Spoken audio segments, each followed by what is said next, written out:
One of the Gosh. things that you have written about and talked about extensively in the past is the idea of the final girl in horror films, and kind of just walk people through what that is.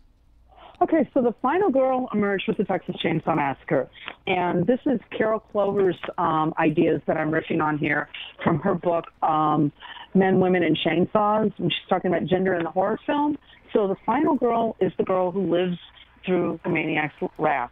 She lives through the night, and according to Clover, the final girl is in a kind of gender distress in the way that the killer is in a sort of gender distress, and the killer has to kill to resolve his gender distress.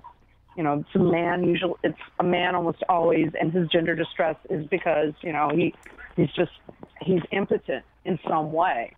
And so the final girl, she's always androgynous to kind of, show that she's not exactly in gender distress, but she's gender fluid. She's not neatly contained in one box or another.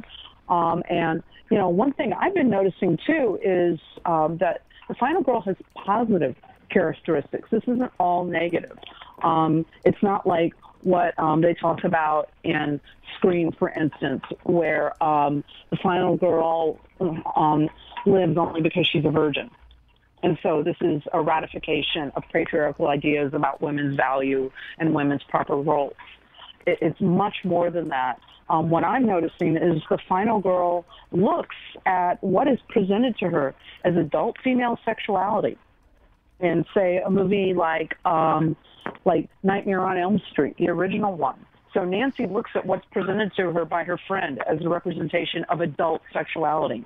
That is, engaging in sexual intercourse, having a boyfriend, and her friend's in basically an abusive relationship.